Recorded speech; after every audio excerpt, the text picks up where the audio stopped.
Era una tarde gris en las afueras de San Isidro, un pueblo pequeño y olvidado al borde de la carretera estatal 47, donde el tiempo parecía haberse detenido décadas atrás.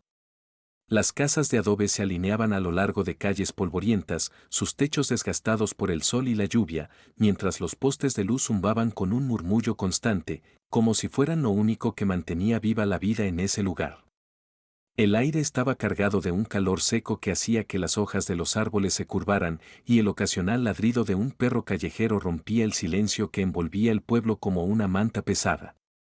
Para el oficial Miguel Torres, de 29 años, este era simplemente otro día en el trabajo: patrullar las carreteras secundarias, detener a algún conductor por exceso de velocidad o revisar autos sospechosos que pasaran por el puesto de control improvisado que había montado esa tarde. No esperaba nada fuera de lo común. Pero lo que estaba a punto de encontrar cambiaría todo lo que creía saber sobre su oficio, su pueblo y, tal vez, sobre sí mismo. Miguel estaba apoyado contra su patrulla, una camioneta blanca con rayas azules que había visto mejores días, revisando su libreta de multas mientras el sol comenzaba a descender tras las colinas. Llevaba 5 años en la policía local, un trabajo que había tomado después de que su sueño de ser detective en la ciudad se desvaneciera bajo el peso de la realidad. San Isidro no era lugar para ambiciones grandes. Era un pueblo de gente sencilla, de secretos pequeños, o eso pensaba él. Su uniforme estaba arrugado por el calor y el sudor le pegaba el cabello negro a la frente, pero mantenía la postura firme, los ojos atentos a la carretera que se extendía como una cinta gris hacia el horizonte. Fue entonces cuando lo vio: un auto viejo, un Chevy Impala de los años 70, pintado de un verde desvaído que parecía más óxido que color, avanzando lentamente por el camino. El motor traqueteaba como si estuviera a punto de rendirse, y una nube de humo gris salía del escape, dejando un rastro que flotaba en el aire. Miguel frunció el ceño. El auto iba demasiado despacio, casi como si el conductor estuviera perdido o intentara no llamar la atención.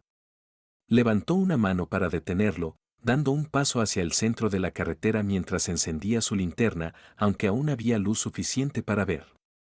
El Shade se detuvo con un chirrido que hizo que Miguel apretara los dientes, y la ventanilla del conductor bajó lentamente, revelando a una anciana al volante. Era una mujer pequeña, encorvada sobre el asiento, con el cabello blanco recogido en un moño desordenado que dejaba escapar mechones rebeldes.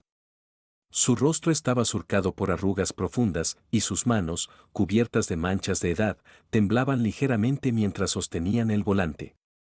Llevaba un vestido gris sencillo, desteñido por el uso, y un chal de lana que parecía fuera de lugar en el calor de la tarde. Sus ojos, de un marrón apagado por el tiempo, se encontraron con los de Miguel, y había algo en ellos, una mezcla de cansancio y cautela, que lo hizo dudar por un segundo. «Buenas tardes, señora», dijo Miguel, inclinándose ligeramente hacia la ventanilla mientras mantenía la linterna en la mano. «¿Puedo ver su licencia y el registro del vehículo, por favor?». La anciana lo miró por un momento, como si evaluara si podía confiar en él, antes de asentir lentamente. «Claro, oficial», respondió, su voz débil pero firme, con un leve temblor que delataba su edad. Se inclinó hacia el lado del copiloto, abriendo la guantera con manos torpes, y sacó un sobre de cuero gastado. Mientras lo hacía, Miguel notó que el interior del auto estaba lleno de cosas: bolsas de plástico apiladas en el asiento trasero, una manta vieja doblada junto a una caja de cartón, y un olor extraño que no podía identificar, algo entre moho y metal oxidado. Ella le entregó los documentos, y Miguel los revisó rápidamente. La licencia estaba a nombre de Elena Vargas, 78 años, residente de San Isidro. El registro del vehículo estaba en regla, aunque el seguro había vencido hacía 3 meses. Miguel frunció el ceño de nuevo. No era raro en un pueblo como este, donde la gente apenas llegaba a fin de mes, pero algo en la actitud de la anciana lo ponía nervioso. No parecía ansiosa ni evasiva, pero había una tensión en su postura, como si estuviera esperando algo. «Señora Vargas, su seguro está vencido», dijo Miguel, devolviéndole los documentos. «Tendré que hacerle una advertencia por eso». «¿A dónde va con tanta lentitud? Este camino no lleva a mucho más que campos y granjas abandonadas». Elena Vargas lo miró de nuevo, sus ojos entrecerrándose ligeramente antes de responder. Voy a visitar a una amiga, dijo, su voz tranquila pero con un dejo de cansancio. Vive un poco más adelante. No conduzco rápido, ya no veo tan bien como antes. Miguel asintió, aunque no estaba del todo convencido. Había algo en su tono, en la forma en que sus manos apretaban el volante, que no encajaba con la simple explicación. Decidió seguir el protocolo. Voy a necesitar que baje del auto por un momento, señora. Solo una inspección rápida. No tardará mucho. La anciana dudó, sus labios temblando como si quisiera protestar, pero finalmente asintió. Está bien, murmuró, abriendo la puerta con un chirrido que resonó en el silencio de la carretera. Bajó lentamente, apoyándose en el marco del auto para mantener el equilibrio, y Miguel notó lo frágil que parecía, como si un viento fuerte pudiera derribarla. Pero también había una determinación en su postura, una fuerza silenciosa que lo sorprendió. Quédese aquí, por favor, dijo Miguel, caminando hacia la parte trasera del Chevy. Abrió el maletero con un movimiento rápido, esperando encontrar nada más que las cosas típicas de una anciana, herramientas viejas, una llanta de repuesto, tal vez algunas bolsas de compras olvidadas. Pero lo que vio lo hizo retroceder un paso, su rostro palideciendo mientras el aire se le escapaba de los pulmones. El maletero estaba lleno, no de herramientas ni compras, sino de algo mucho más perturbador. Había una manta gruesa, enrollada y atada con una cuerda vieja, pero lo que llamó su atención fue el borde de algo que sobresalía, una mano humana, pálida y rígida, con dedos curvados como si hubieran intentado agarrar algo antes de detenerse para siempre. El olor metálico que había notado antes ahora era abrumador, y Miguel sintió que su corazón se aceleraba mientras su mente luchaba por procesar lo que veía. Junto a la manta había una caja de madera pequeña, abierta lo suficiente como para revelar un montón de billetes arrugados y lo que parecía una pistola vieja, oxidada pero aún intimidante. Miguel dio un paso atrás, su mano instintivamente yendo a su radio mientras miraba a la anciana, que seguía de pie junto a la puerta del conductor, inmóvil, observándolo con una calma inquietante. ¿Qué? ¿Qué es esto?, preguntó, su voz temblando mientras señalaba el maletero. Señora Vargas, ¿qué tiene aquí? Explique esto ahora. Elena Vargas no respondió de inmediato. Sus ojos se encontraron con los de Miguel, y por un momento, él pensó que iba a desmayarse o a correr. Pero en cambio, ella suspiró, un sonido profundo y cansado que parecía venir de lo más hondo de su alma. No es lo que parece, oficial, dijo finalmente, su voz firme a pesar de la fragilidad de su cuerpo. Pero si quiere la verdad, tendrá que escuchar toda la historia. Miguel sintió un escalofrío recorrerle la espalda. Las sirenas de refuerzos aún no sonaban en la distancia, pero sabía que pronto vendrían. Miró de nuevo el maletero, la mano pálida, la pistola, los billetes, y luego a la anciana que lo miraba con ojos que parecían guardar secretos más oscuros que la noche que los rodeaba. No sabía qué creer, pero una cosa era segura, este no era un día más en San Isidro. La carretera estatal 47 se extendía como una línea infinita bajo el cielo grisáceo que cubría San Isidro, un pueblo donde el polvo parecía ser parte del paisaje tanto como las casas descoloridas que lo salpicaban. El Chevy Impala de Elena Vargas estaba detenido al borde del camino, su motor aún traqueteando débilmente mientras el humo del escape se disipaba en el aire cálido de la tarde. Miguel Torres, el joven oficial de policía, seguía de pie junto al maletero abierto, su linterna temblando ligeramente en su mano mientras iluminaba la escena que había descubierto. La mano pálida que sobresalía de la manta enrollada parecía congelada en un gesto de súplica, y el olor metálico que llenaba el aire era inconfundible, sangre, vieja pero persistente. La caja de madera con billetes y la pistola oxidada a su lado solo añadían más preguntas a una situación que ya lo había dejado sin aliento. Elena Vargas permanecía junto a la puerta del conductor, su figura pequeña y encorvada contrastando con la calma inquietante que emanaba de ella. No había corrido, no había gritado, no había intentado escapar.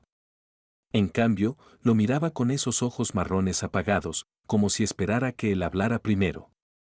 Miguel tragó saliva, su mente acelerada mientras intentaba mantener la compostura.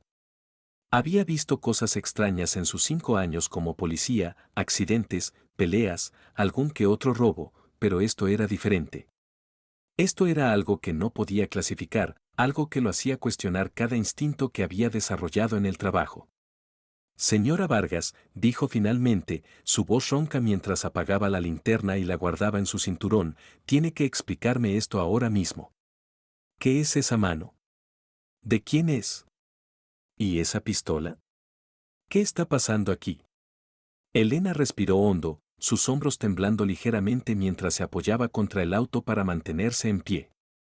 Cuando habló, su voz era baja pero firme, como si hubiera ensayado esas palabras 1000 veces en su cabeza. No es lo que parece, oficial, repitió, mirándolo directamente a los ojos. Sé que esto mal, pero no soy una asesina. Esa mano no es de alguien que maté. Es de alguien que intenté ayudar. Miguel frunció el ceño, su mano descansando instintivamente sobre su radio mientras la miraba con incredulidad. ¿Ayudar? Preguntó, su tono cargado de escepticismo. ¿Llevar un cuerpo en su maletero es ayudar? ¿Y el dinero? ¿La pistola? Explique eso. No me diga que esto es normal. Elena levantó una mano temblorosa, como si intentara calmarlo, aunque sus propios dedos parecían a punto de ceder bajo el peso de su edad. Escuche, por favor, dijo, su voz ganando un poco más de fuerza. No estoy huyendo de nada. Si quisiera escapar, no estaría conduciendo este viejo auto por una carretera donde cualquiera podría detenerme. Lo que hay en ese maletero es una larga historia. Pero le juro por mi vida que no hice daño a nadie. Al menos, no de la manera que usted piensa. Miguel dio un paso atrás, su mirada saltando entre la anciana y el maletero.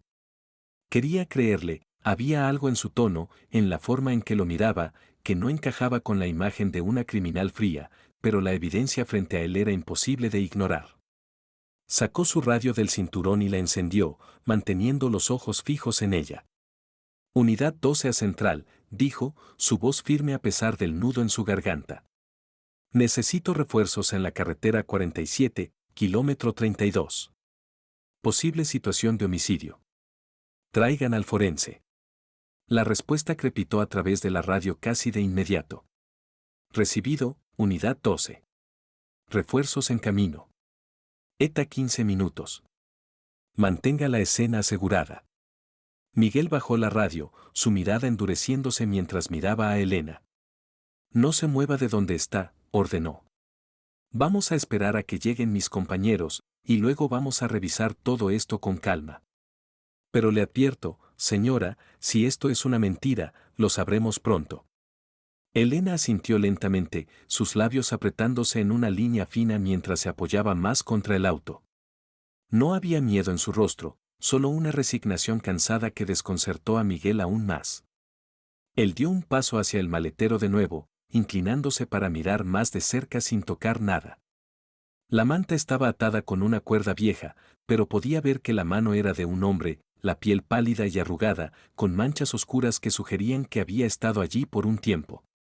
La caja de madera estaba abierta lo suficiente como para mostrar un montón de billetes de 20 y 50, arrugados y desordenados, junto a la pistola, que parecía tan antigua como el auto mismo. ¿Quién es él?, preguntó Miguel, su voz más baja ahora, casi como si temiera la respuesta.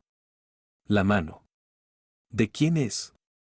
Elena respiró hondo de nuevo, sus ojos desviándose hacia el maletero antes de volver a Miguel.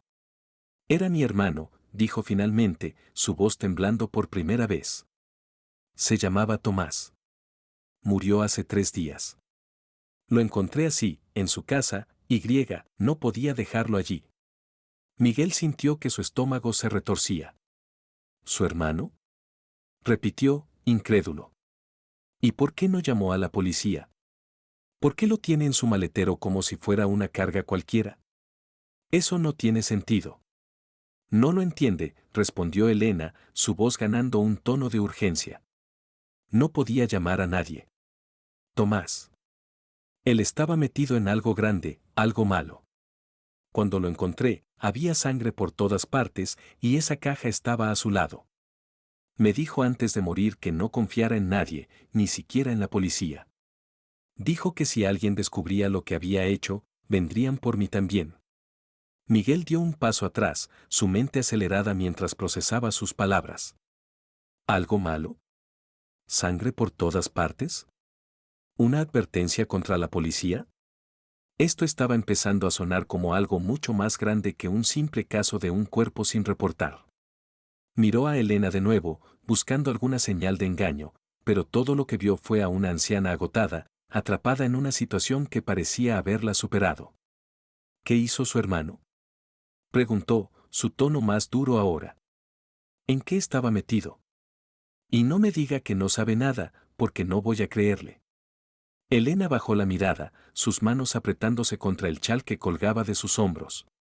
Tomás era un hombre bueno una vez, dijo, su voz apenas un susurro. Trabajaba como mecánico, tenía una familia. Pero hace años. Empezó a juntarse con la gente equivocada. No sé exactamente qué hacía, pero sé que tenía deudas, muchas deudas. Me dijo hace un mes que había encontrado una manera de salir, algo que le daría dinero rápido. Y luego, hace 3 días, lo encontré muerto en su taller, con esa caja y un agujero en el pecho. Miguel sintió un escalofrío recorrerle la espalda. Deudas, dinero rápido, un hombre muerto con una caja llena de billetes y una pistola. Esto no era un accidente doméstico. Esto olía a crimen organizado, a algo que San Isidro, con su tranquilidad aparente, no estaba preparado para manejar. Miró el maletero de nuevo, la mano de Tomás asomando como un recordatorio mudo de lo que estaba en juego, y luego a Elena, que parecía a punto de derrumbarse. ¿Por qué lo llevaba en el maletero?, preguntó, su voz más suave ahora, casi compasiva.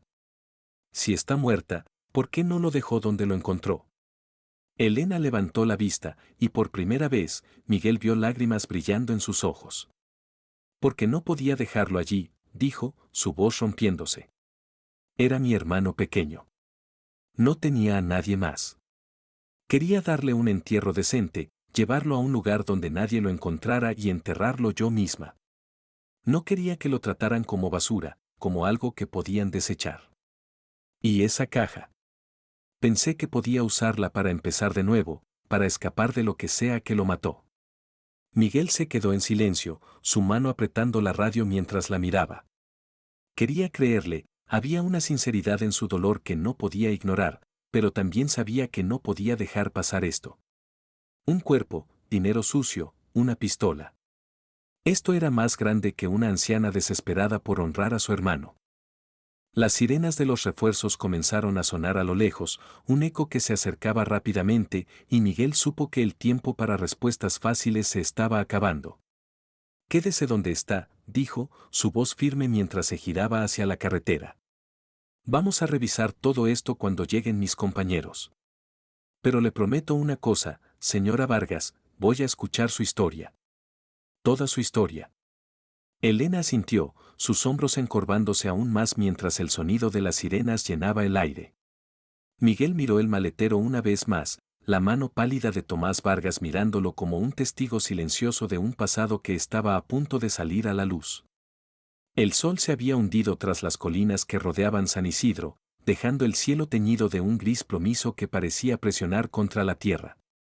La carretera estatal 47 estaba ahora bañada por las luces intermitentes de las patrullas que acababan de llegar, sus destellos rojos y azules reflejándose en el Chevy Impala como si fueran parte de un sueño febril. Miguel Torres estaba de pie junto al maletero abierto, su figura recortada contra el resplandor de las linternas mientras los refuerzos comenzaban a desplegarse a su alrededor. El aire estaba cargado de un calor sofocante que se mezclaba con el olor metálico que emanaba del cuerpo envuelto en la manta, y cada respiración que tomaba Miguel parecía más pesada que la anterior. Elena Vargas seguía apoyada contra la puerta del conductor, su chal colgando de sus hombros como una bandera derrotada, sus ojos fijos en el suelo mientras los oficiales se movían con precisión militar.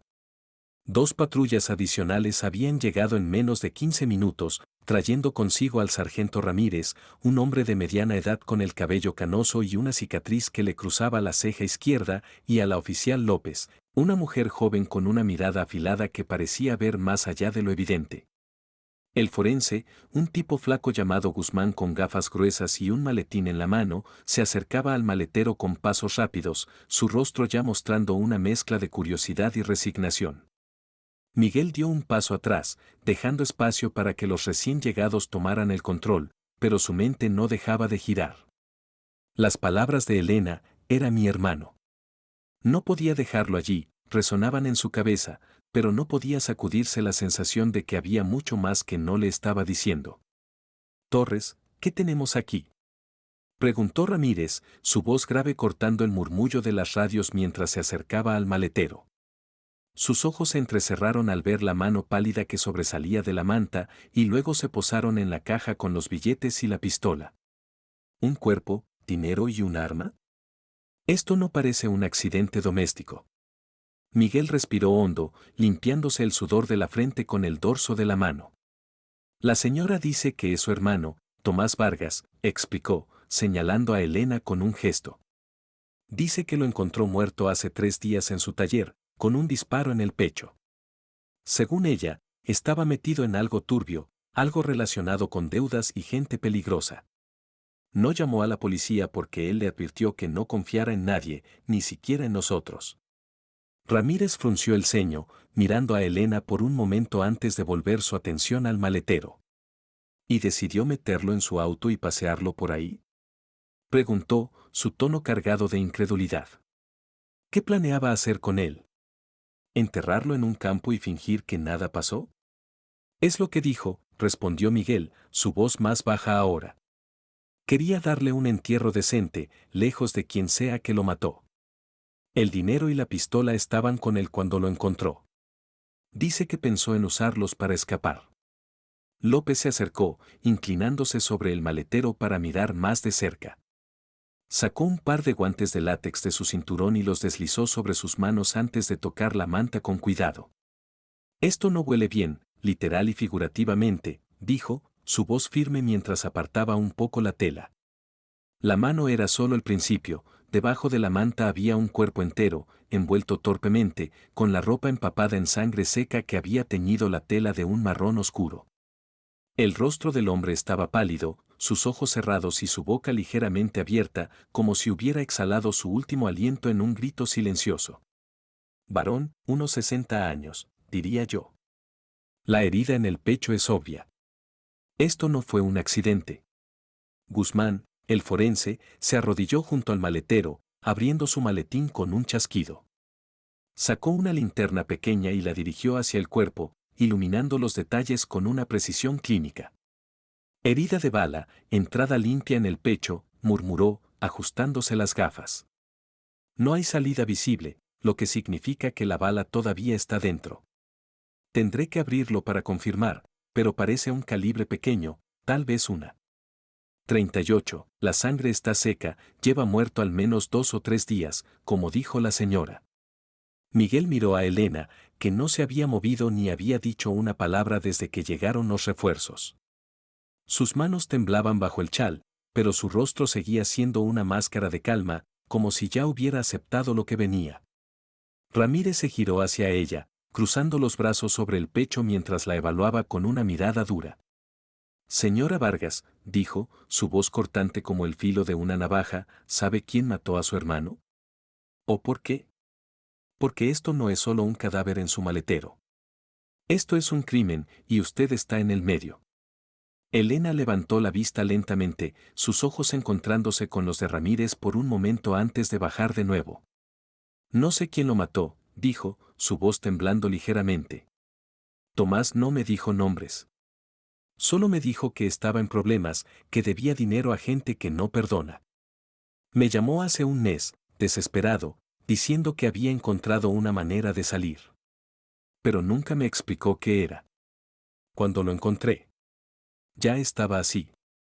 Ramírez gruñó, claramente insatisfecho con la respuesta, pero no presionó más por el momento. Se giró hacia López y Guzmán. Revisen la caja y la pistola, ordenó. Quiero saber qué tenemos aquí antes de mover el cuerpo. López asintió, inclinándose sobre la caja de madera con cuidado. Usó una pluma para apartar los billetes, revelando un montón desordenado de dinero en efectivo, unos 10,000 pesos, quizás más, junto a la pistola. Pero cuando movió los billetes, algo más cayó al fondo de la caja, un pequeño cuaderno negro, del tamaño de una cartera, con las esquinas gastadas y una cinta elástica que lo mantenía cerrado.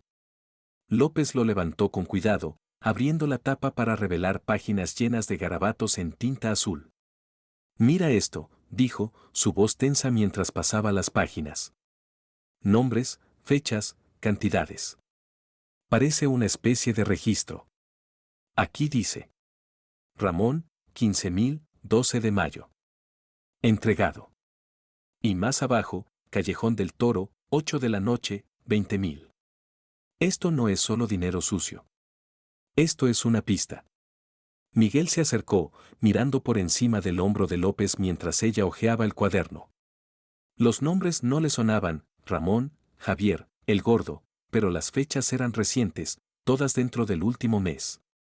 Las cantidades variaban, desde unos pocos miles hasta decenas de miles de pesos, y había direcciones garabateadas al azar, callejones, almacenes, lugares que Miguel conocía como rincones oscuros de San Isidro y sus alrededores.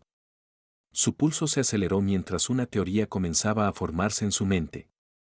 «Esto parece un libro de contabilidad», dijo, su voz baja mientras miraba a Ramírez. «¿Crees que Tomás estaba traficando algo? ¿Drogas, armas, dinero?» Ramírez frunció los labios, tomando el cuaderno de las manos de López para revisarlo él mismo. «Podría ser», murmuró. «O tal vez era un mensajero, un intermediario. Estas cantidades no son pequeñas, pero tampoco son de un capo. Y esa pistola. Es vieja, pero funcional. Si estaba metido en algo con la gente equivocada, esto podría ser lo que lo mató». Guzmán levantó la vista del cuerpo, ajustándose las gafas mientras señalaba la herida. «Si me permiten especular, diría que quien lo mató estaba cerca. El disparo es directo, sin ángulo extraño. Esto fue personal, o al menos alguien que sabía lo que hacía. No hay signos de lucha visibles, pero tendré que examinarlo mejor en la morgue». Miguel miró a Elena de nuevo, su mente dividida entre la compasión que sentía por su dolor y las sospechas que crecían con cada nueva evidencia. Ella había dicho que Tomás estaba en problemas, que debía dinero, pero esto era más que una deuda común. Esto era un rastro de sangre y billetes que apuntaba a algo mucho más grande, algo que San Isidro no había visto en años, si es que alguna vez lo había hecho. «Señora Vargas», dijo Miguel, dando un paso hacia ella mientras Ramírez y López seguían revisando las pruebas, «necesito que sea honesta conmigo. ¿Sabía usted lo que su hermano estaba haciendo? ¿Sabía de este cuaderno, de estos nombres?» Elena levantó la vista, sus ojos brillando con lágrimas contenidas mientras lo miraba. «No sabía nada de eso», dijo, su voz rompiéndose. «Tomás nunca me contó detalles. Solo me dijo que estaba en problemas y que iba a solucionarlo. Cuando lo encontré muerto, pensé que era por las deudas, no por esto. No quería tocar esa caja, pero no podía dejarla allí. Pensé que podría usarla para protegerme, para irme lejos». Miguel asintió, aunque no estaba seguro de cuánto creía en sus palabras. Había verdad en su dolor, pero también había vacíos en su historia que no podía ignorar. Ramírez cerró el cuaderno con un golpe seco, guardándolo en una bolsa de evidencia mientras miraba a Miguel. «Esto va a la estación», dijo, su voz firme. «El cuerpo al forense, la señora bajo custodia. Vamos a revisar este cuaderno y ver a dónde nos lleva. Torres, tú te quedas con ella hasta que la traslademos. No la pierdas de vista». Miguel asintió, su mirada volviendo a Elena mientras las luces de las patrullas seguían destellando a su alrededor. El olor de la sangre y el peso de las preguntas sin respuesta llenaban el aire, y él supo que esto estaba lejos de terminar. La mano pálida de Tomás Vargas era solo el comienzo, un hilo que los llevaría a un ovillo mucho más oscuro. La carretera estatal 47 estaba ahora envuelta en un caos controlado, las luces de las patrullas cortando la penumbra como cuchillos mientras los oficiales se movían alrededor del Chevy Impala. El cielo se había oscurecido hasta convertirse en una sábana de nubes bajas y el calor del día se aferraba al suelo, haciendo que el sudor corriera por la espalda de Miguel Torres mientras observaba la escena. El maletero seguía abierto, la mano pálida de Tomás Vargas asomando entre la manta como un recordatorio mudo del peso de lo que habían encontrado. El sargento Ramírez estaba dando órdenes a la oficial López, que sellaba el cuaderno negro en una bolsa de evidencia, mientras Guzmán, el forense, tomaba fotos del cuerpo con una cámara que emitía destellos rápidos. Pero para Miguel, todo eso se desvanecía en un ruido de fondo. Su atención estaba fija en Elena Vargas, que seguía apoyada contra el auto, su figura pequeña temblando bajo el chal mientras miraba al suelo con una mezcla de agotamiento y temor. Miguel dio un paso hacia ella, su radio crepitando en su cinturón mientras Ramírez hablaba con la central a unos metros de distancia. Había escuchado su historia, el hermano muerto, las deudas, el miedo a quienes lo habían matado, y una parte de él quería creerle. Había visto suficiente dolor en San Isidro para saber que la vida podía empujar a cualquiera al borde, especialmente a alguien tan frágil como Elena. Pero otra parte de él, la que había jurado cumplir la ley, no podía ignorar lo que veía: un cuerpo en el maletero, una pistola, un montón de dinero sucio y un cuaderno que apuntaba a algo mucho más grande que una tragedia familiar. Estaba atrapado entre su instinto de proteger y su deber de investigar, y esa lucha lo estaba desgarrando por dentro. Señora Vargas, dijo Miguel, su voz baja pero firme mientras se detenía a 1 metro de ella, necesito que me diga todo lo que sabe. No solo lo que me contó antes. Si su hermano estaba metido en algo grande, si hay gente peligrosa detrás de esto, tengo que saberlo. No puedo ayudarla si no me dice la verdad. Elena levantó la vista, sus ojos marrones brillando con una mezcla de lágrimas y desafío mientras lo miraba. Ya le dije lo que sé, oficial, respondió, su voz temblando pero con un tono de acero que sorprendió a Miguel. Tomás estaba en problemas. Me llamó hace 1 mes, nervioso, diciendo que iba a salir de algo, pero no me dio detalles. Luego lo encontré muerto, con esa caja y esa pistola al lado. No sé quién lo mató ni por qué. Solo sé que me dijo que no confiara en nadie, y ahora estoy aquí, con usted apuntándome como si yo fuera la culpable. Miguel frunció el ceño, cruzando los brazos mientras la miraba. No la estoy apuntando como culpable, dijo, manteniendo su tono calmado aunque sentía que su paciencia se desgastaba. Pero tiene un cadáver en su auto, señora. Y no cualquier cadáver, su hermano, con una bala en el pecho y un cuaderno lleno de nombres y números. Eso no es algo que pueda explicar con no sé. Si no me ayuda, no puedo protegerla de lo que venga después. Elena respiró hondo, sus manos apretándose contra el chal mientras miraba hacia el maletero. Las luces de las patrullas iluminaban su rostro, resaltando las arrugas profundas y las ojeras que delataban noches sin dormir. No quiero protección, dijo finalmente, su voz más suave ahora. Solo quería darle a Tomás un lugar donde descansar. Era mi hermano pequeño, el único que me quedaba. Cuando nuestros padres murieron, lo cuidé como si fuera mío. No podía dejar que lo encontraran así, tirado en su taller como si no valiera nada. Miguel sintió un nudo en el estómago al escuchar sus palabras. Había algo en su tono, un dolor crudo que le recordaba a su propia madre, que había trabajado hasta el agotamiento para sacar adelante a sus hijos después de que su padre los abandonara. Quería compadecerse de ella, ofrecerle algo más que esposas y una celda, pero el cuaderno que López había encontrado lo cambiaba todo. Esos nombres, esas cantidades. Esto no era solo una hermana llorando a su hermano, esto era un rastro que podía llevar a algo mucho más oscuro. Antes de que pudiera responder, Ramírez se acercó, sosteniendo la bolsa de evidencia con el cuaderno en la mano. Su rostro estaba tenso, las líneas de su frente más marcadas bajo la luz de las linternas. Torres, tenemos que movernos, dijo, su voz cortante. Guzmán dice que el cuerpo lleva muerto 3 días, lo que coincide con la historia de la señora. Pero este cuaderno. Algunos de estos nombres me suenan. El gordo no es un desconocido en los archivos. Es un prestamista de mala fama, opera desde los callejones de la ciudad. Si Tomás estaba involucrado con él, esto podría ser más grande de lo que pensamos. Miguel asintió, su mirada saltando entre Ramírez y Elena. ¿Crees que era un mensajero o algo por el estilo? preguntó, manteniendo su voz baja para que Elena no escuchara todo. ¿O que lo mataron por no pagar? Podría ser cualquiera de las dos, respondió Ramírez, frotándose la barbilla mientras miraba el cuaderno. Pero una cosa es segura, alguien quería silencio. Un disparo limpio al pecho no es un accidente. Y si ella sabe más de lo que dice, necesitamos sacárselo antes de que quien sea que hizo esto venga por ella. Miguel miró a Elena de nuevo, su mente dividida. Ramírez tenía razón, si Tomás había estado metido con prestamistas o algo peor, Elena podía estar en peligro, quisiera admitirlo o no. Pero también veía a una mujer que parecía más rota que culpable, alguien que había cargado un cuerpo en su maletero no por maldad, sino por una desesperada necesidad de proteger lo poco que le quedaba de su familia. Señora Vargas, dijo Miguel, dando un paso más cerca mientras Ramírez se alejaba para coordinar con López, no quiero hacerle daño. Pero ese cuaderno cambia las cosas. Hay nombres ahí, gente peligrosa. Si sabe algo sobre ellos, aunque sea un detalle pequeño, dígalo ahora. No puedo dejarla ir sin respuestas, pero tampoco quiero verla en una celda si no tiene que estarlo. Elena levantó la vista, sus ojos brillando con lágrimas que finalmente comenzaron a caer por sus mejillas.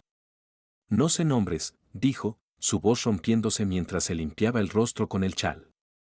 Tomás nunca me los dio. Pero una vez, hace semanas, lo escuché hablando por teléfono. Estaba nervioso, sudando como nunca. Dijo algo sobre el hombre del callejón y que necesitaba más tiempo. Luego colgó y me dijo que no preguntara. Eso es todo lo que sé, se lo juro. Miguel sintió un escalofrío al escuchar sus palabras. El hombre del callejón no era mucho, pero coincidía con las direcciones del cuaderno, Callejón del Toro y otros lugares oscuros. Era una pista, pequeña pero real, y sabía que Ramírez querría seguirla. Pero también veía el terror en los ojos de Elena, un miedo que no venía de la culpa, sino de algo que ella apenas entendía. Está bien, dijo Miguel, su voz suavizándose mientras ponía una mano en su hombro por un momento. Voy a hablar con mi sargento. No sé qué pasará después, pero le prometo que voy a escuchar su lado. No la voy a dejar sola en esto. Elena asintió, sus hombros encorvándose aún más mientras las lágrimas seguían cayendo. Miguel se giró hacia Ramírez, que ahora estaba revisando la pistola con López a unos metros de distancia. El arma estaba vieja, pero las huellas en ella podían contar una historia, y el cuaderno ya estaba abriendo puertas que San Isidro no estaba preparado para enfrentar. Miguel sabía que su deber era reportar todo, llevar a Elena a la estación, seguir las reglas. Pero también sabía que algo en su interior se resistía, una voz que le decía que esta anciana no era el enemigo, sino una víctima atrapada en un juego que no había elegido jugar. Las luces de las patrullas seguían destellando, iluminando el rostro cansado de Elena mientras Ramírez se acercaba de nuevo, su expresión dura como el acero.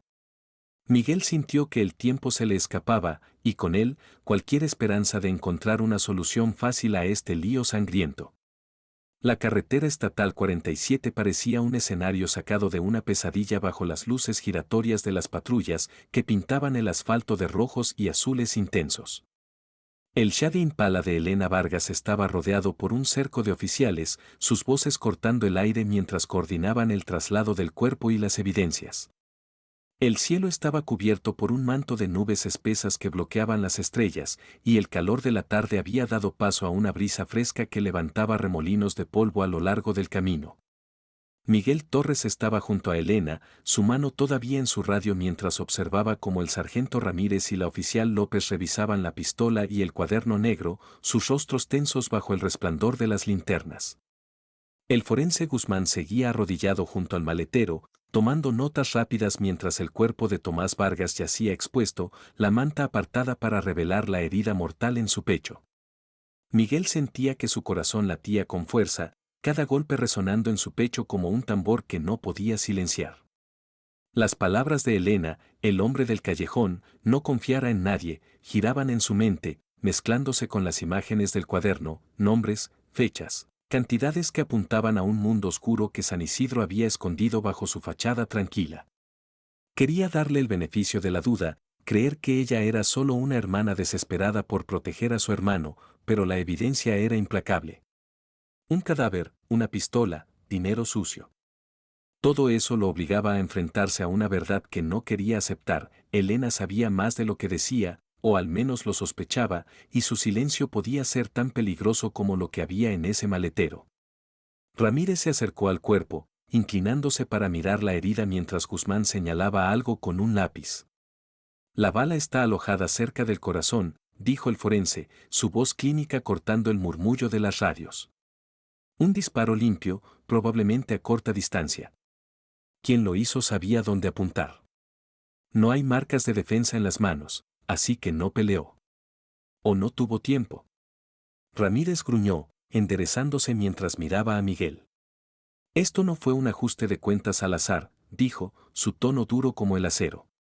Alguien quería a Tomás muerto, y lo querían rápido. Ese cuaderno. El gordo no es un don nadie. Si estaba metido con él, esto podría ser un mensaje. O una limpieza. Miguel asintió, su mirada saltando hacia Elena, que seguía inmóvil junto al auto, sus manos temblando bajo el chal mientras el viento le revolvía el cabello blanco. López se acercó con la pistola en una bolsa de evidencia, sosteniéndola con cuidado mientras hablaba. El arma está vieja, pero tiene huellas, dijo, su voz tensa. Las estamos enviando al laboratorio, pero hay algo raro. Hay sangre seca en la culata, no en el cañón. Esto no parece el arma que lo mató. Podría ser de él. O de alguien más. Miguel frunció el ceño, dando un paso hacia ella. ¿Sangre en la culata? Preguntó, su mente acelerada mientras procesaba la información. ¿Crees que la usó para defenderse? ¿O que alguien lo golpeó con ella? No lo sé todavía, respondió López, guardando la bolsa en una caja de evidencia. Pero esto se está poniendo feo. Si esa sangre no es de Tomás, entonces hay otro jugador en esta Elena Vargas, su chal colgando de sus hombros como una bandera derrotada, sus ojos fijos en el suelo con una mezcla de agotamiento y temor mientras miraba al suelo mientras el viento le revolvía el cabello blanco. No lo sé, respondió López, guardando la bolsa en una caja de evidencia. Pero esto se está poniendo feo. Si esa sangre no es de Tomás, entonces hay otro jugador en esta historia. Miguel sintió un nudo en el estómago. Cada nueva pieza de evidencia parecía apretar más el lazo alrededor de Elena, pero también habría más preguntas.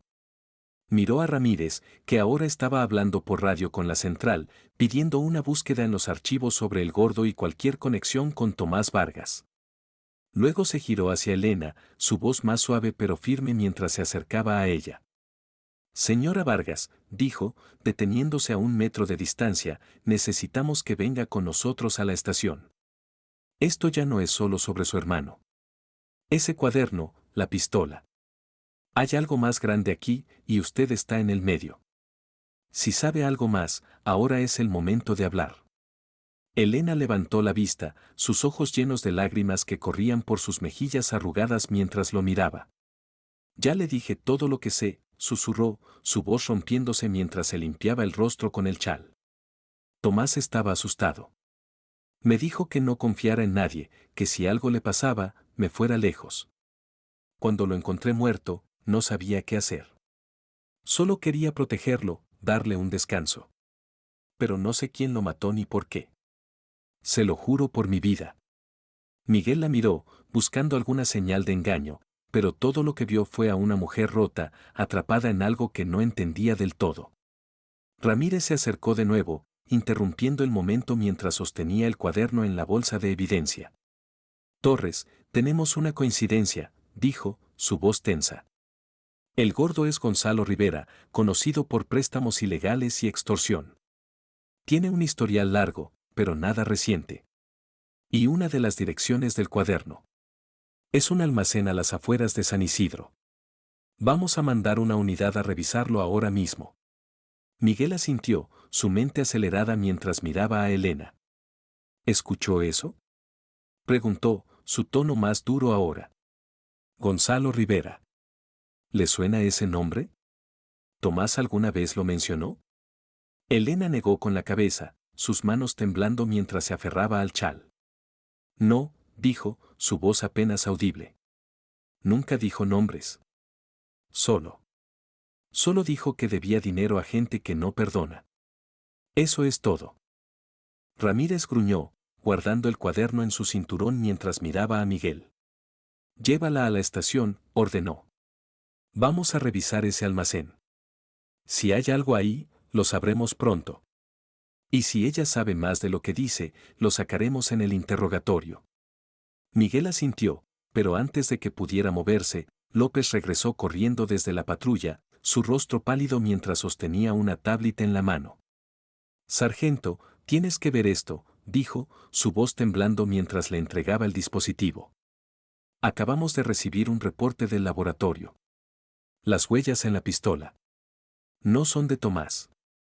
Y la sangre en la culata coincide con otra escena, un homicidio sin resolver hace 2 semanas en la ciudad.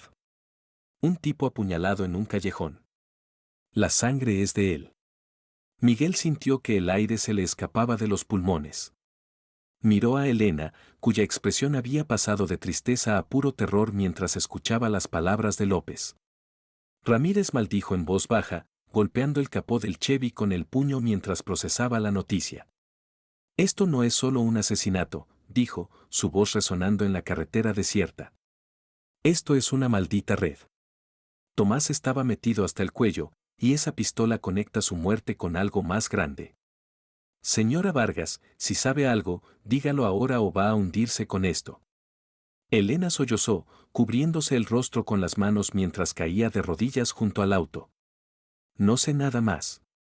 Gritó, su voz rompiéndose en pedazos. Tomás me dijo que corriera, que no preguntara. Lo encontré muerto, con esa caja y esa pistola. No sé quién lo mató ni por qué. Solo quería salvarlo. Miguel se arrodilló junto a ella, su mano dudando antes de posarse en su hombro. Señora Vargas, tranquilícese, dijo, su voz suave pero firme. Vamos a la estación. Vamos a revisar ese almacén, y vamos a encontrar respuestas. Pero necesito que sea fuerte ahora. Si es verdad que no sabe más, lo probaremos. Pero no puedo dejarla ir hasta que sepamos todo. Elena asintió entre sollozos, sus manos temblando mientras Miguel la ayudaba a ponerse de pie. Ramírez y López ya estaban coordinando con la central, enviando una unidad al almacén mientras Guzmán cerraba el maletero, sellando el cuerpo de Tomás dentro. Miguel miró a Elena, su corazón dividido entre la compasión y la sospecha mientras la guiaba hacia la patrulla. La verdad estaba ahí fuera, escondida en las sombras de San Isidro, y él sabía que lo que encontraran en ese almacén cambiaría todo. Las luces de las patrullas seguían girando, iluminando el rostro aterrorizado de Elena mientras subía al vehículo, y Miguel sintió que el peso de lo que venía caía sobre él como una losa. Esto ya no era solo un caso, era una bomba a punto de estallar. Elena Vargas temblaba en el asiento trasero de la patrulla, sus manos aferradas al chal mientras las luces de la carretera estatal 47 se desvanecían en la distancia. Miguel Torres cerró la puerta con un golpe seco, su mirada perdida en el horizonte donde las colinas se alzaban como sombras mudas contra un cielo sin luna. El Shady Impala ya estaba siendo remolcado, el cuerpo de Tomás Vargas sellado en una bolsa negra rumbo a la morgue, y las evidencias, el cuaderno, la pistola, los billetes, guardadas en cajas que pronto llegarían a la estación. El silencio que siguió al caos era casi ensordecedor, roto solo por el zumbido de las radios y el murmullo de los oficiales que coordinaban los próximos pasos.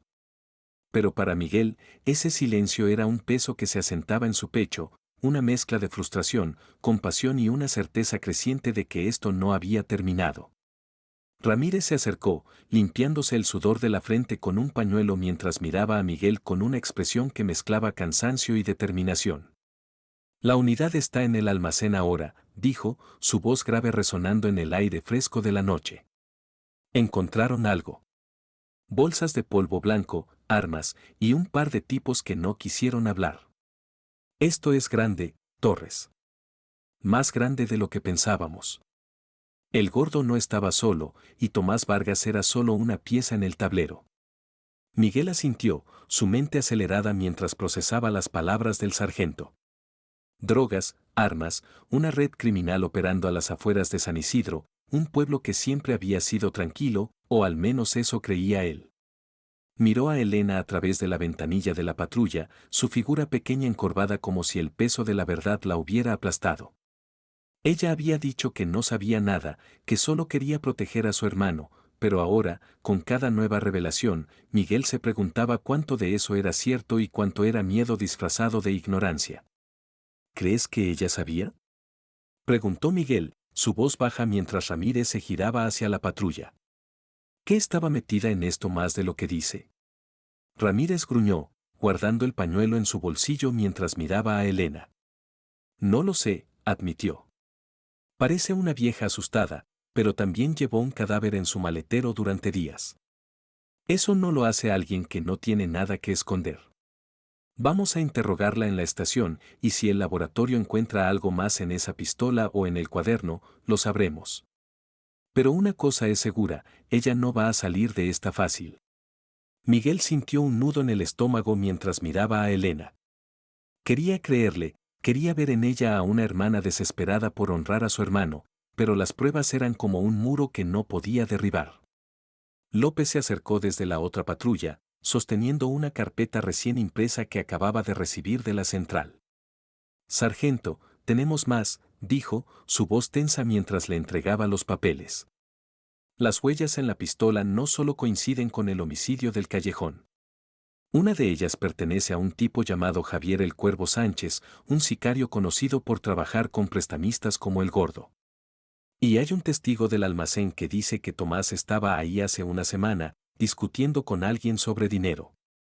Ramírez tomó la carpeta, hojeándola rápidamente mientras maldecía en voz baja. Esto se está poniendo cada vez más feo, dijo, mirando a Miguel. Si Tomás estaba negociando con el Cuervo y el Gordo, entonces su muerte no fue solo un ajuste de cuentas. Fue una ejecución. Y si la señora sabe algo sobre eso, lo vamos a sacar de ella. Miguel se giró hacia la patrulla, su corazón latiendo con fuerza mientras miraba a Elena. Ella estaba llorando en silencio, sus manos cubriendo su rostro mientras el oficial al volante encendía el motor. Ramírez puso una mano en su hombro, su voz más suave ahora. Llévala a la estación, Torres, dijo. Vamos a revisar el almacén a fondo y a rastrear a El Cuervo. Esto no termina aquí, pero necesitamos respuestas ya. Miguel asintió, abriendo la puerta del conductor mientras Ramírez y López se dirigían a sus propias patrullas. El trayecto a la estación fue silencioso, el único sonido el ronroneo del motor y los sollozos ahogados de Elena en el asiento trasero. Miguel la miró por el retrovisor, sus ojos encontrándose por un momento antes de que ella apartara la vista. ¿Por qué no me dijo todo desde el principio? Preguntó, su voz suave pero cargada de frustración. Si sabía que Tomás estaba metido con gente como esa, ¿por qué no pidió ayuda? Elena respiró hondo, limpiándose las lágrimas con el chal mientras lo miraba a través del espejo. Porque tenía miedo, susurró, su voz rompiéndose. Tomás me dijo que si alguien sabía lo que estaba haciendo, me matarían a mí también. Cuando lo encontré muerto, pensé que podía escapar, usar ese dinero para irme lejos. Pero no sabía. No sabía que era tan grande. Solo quería protegerlo, oficial. Era mi hermano.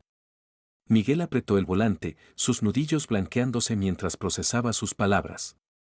Había verdad en su voz, un dolor que no podía fingir, pero también había vacíos que no podía llenar. Llegaron a la estación minutos después, el edificio de ladrillo iluminado por focos que proyectaban sombras duras contra las paredes. Miguel ayudó a Elena a bajar de la patrulla, sosteniéndola mientras ella temblaba bajo su agarre. La llevaron a una sala de interrogatorios, sus pasos lentos y pesados mientras Ramírez y López preparaban los informes. El interrogatorio duró horas, las preguntas de Ramírez cayendo como martillos mientras Elena repetía su historia una y otra vez, Tomás en problemas, el miedo, el cuerpo en el taller, el dinero y la pistola. Pero cuando le mostraron fotos de El Gordo y El Cuervo, algo cambió.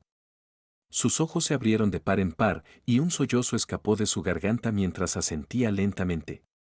Ese es el hombre que vi una vez, dijo, señalando a El Cuervo. Estaba en el taller hace un mes, gritándole a Tomás. No sabía su nombre, pero lo reconocería en cualquier parte. Ramírez y Miguel intercambiaron una mirada, el aire en la sala cargándose de tensión mientras las piezas comenzaban a encajar. Elena no sabía todo, pero sabía lo suficiente para conectar a Tomás con su asesino.